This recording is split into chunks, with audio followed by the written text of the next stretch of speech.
Hello, Mr. Levy. Thank you very much for this opportunity. First of all, you are an international spokesperson for the government of Israel at the very difficult times for your country, and not only because of the terrible terrorist attack of October 7th and the war, but also because of the controversial, I would say, international reaction to what is going on. You said a couple of weeks ago, quote, "Sometimes you really need to think outside the box." What do you do to make people, say, in Great Britain, change their minds, to understand Israel and to see the situation with your eyes? Thank you. Well, we're working very hard in the aftermath of the October 7 massacre to remind the world why we are fighting this war. A war that we didn't want, a war we didn't start, a war we didn't expect, a war that Hamas launched on us with the October 7 massacre and the brutal and barbaric massacre and burning and beheading and rape of 1,200 Israelis and abduction of 250 people into the Gaza Strip. And we're fighting to bring those hostages home and to bring to justice the terror regime that is threatening to do that all over again. And so we're continuing to remind the world about the atrocities that Hamas perpetrated on October 7th, triggering this war, and to keep telling the stories of the hostages who are still trapped in the Hamas terror dungeons. We're talking about ordinary people, our friends and family, men, women, children, the elderly, civilians and soldiers, held in the most inhumane conditions of physical, psychological, sexual abuse in the Hamas terror dungeons, and we're fighting to bring them all home.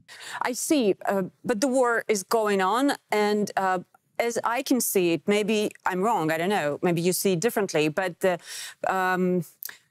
focus from the October 7th massacre and the terrorist attack, terrible terrorist attack, is somehow getting to the war in Gaza and the death of civilians there. And I can see the hundreds of posts in social media calling you personally and other speakers from the Israeli government the liars, that there were no beheaded babies, no rape, and that there is no understanding of the actions of Israeli government. What do you tell to yourself? Maybe there were some mistakes in this information war. Would you agree that there were some missteps from your side? You know, when the October 7th massacre happened, it triggered a wave of celebration and jubilation among anti-Semites all around the world. And then when the atrocities became clear, they shifted to denying it and then deflecting it and blaming Israel for it. Yes. The fact is that on October 7th, Hamas committed an act of genocide against the Israeli people.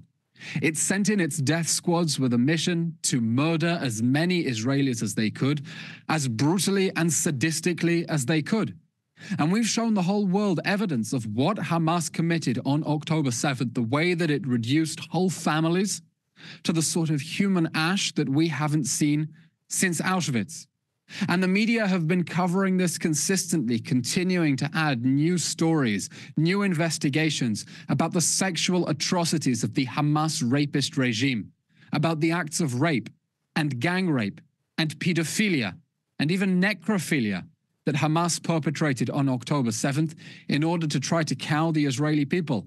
And those investigations that international media have been carrying out are a reminder to the world of why we are fighting this war and why we are fighting to bring the Hamas rapist regime to justice. I don't want to sound too critical to you, really, but I need to ask the question. So simultaneously with what you are saying right now, and simultaneously with all this, reports from Israel, with the stories of people who were just terribly, terribly murdered, we can see the stories of people who are suffering in Gaza.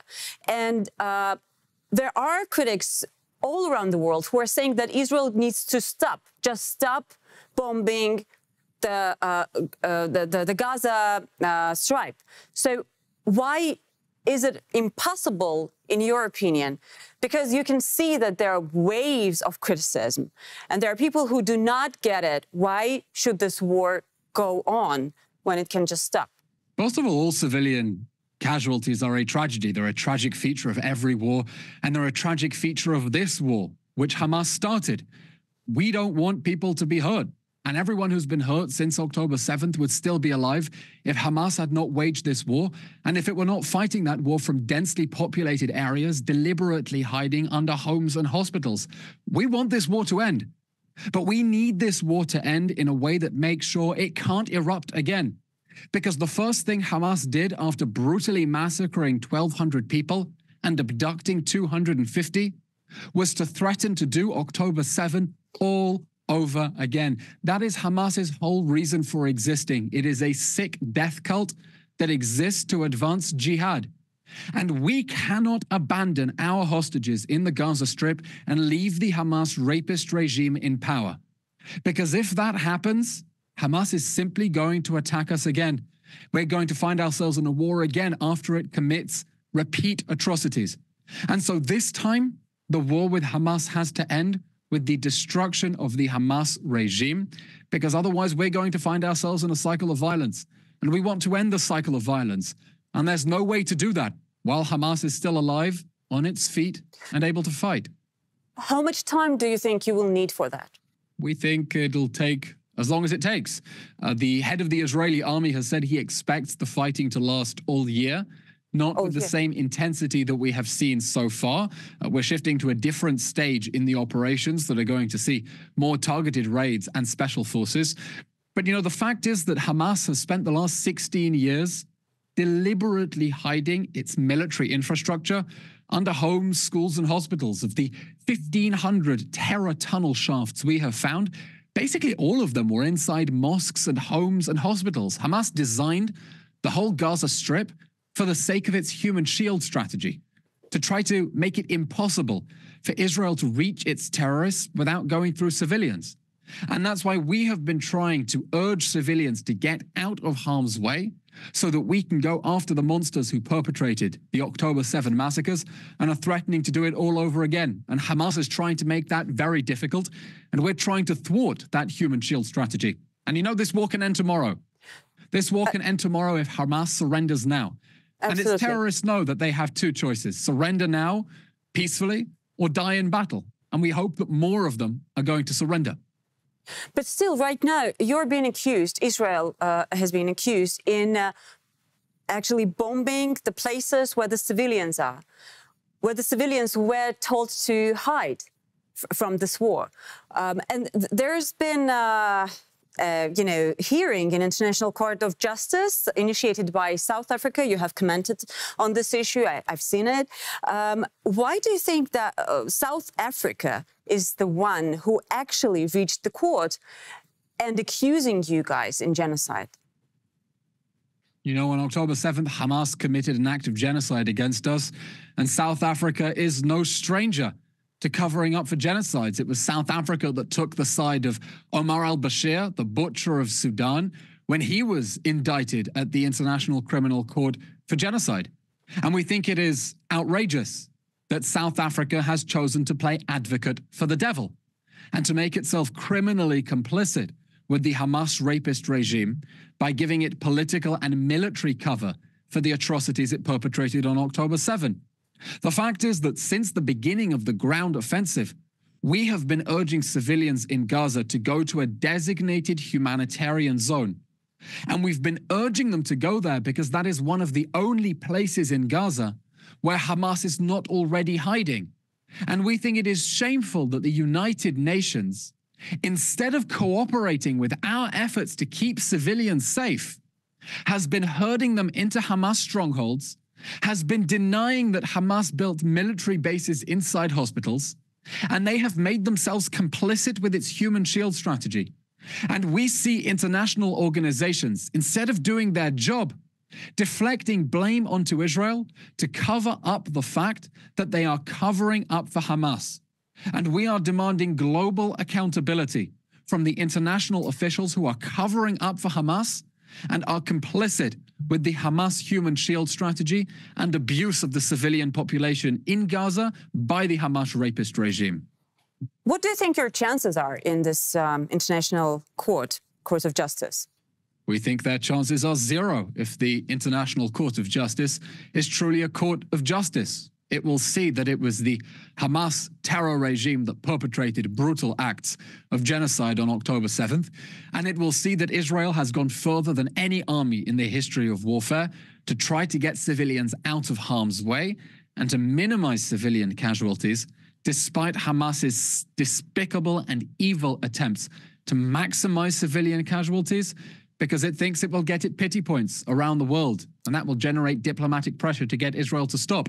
But we know we're fighting a just war to bring back the hostages trapped in the Hamas terror tunnels, and a just war to make sure that the Hamas rapist regime can never abuse our people like it did on October 7th ever again. I have started this conversation with your role as an international spokesperson, and you had this incident. I just cannot avoid mentioning it.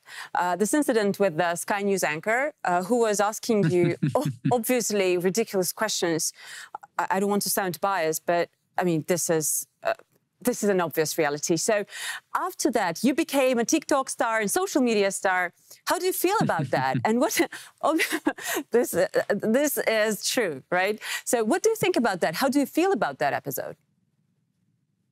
Definitely a strange incident with Sky News to be asked such a strange question. For your viewers who haven't seen it, it was a question about whether the fact Israel is willing to release 3 prisoners for every hostage we get out means that we attach less value to Palestinian lives, which is, of course, a crazy allegation. And that went viral in Israel because it touched a nerve for a lot of Israelis.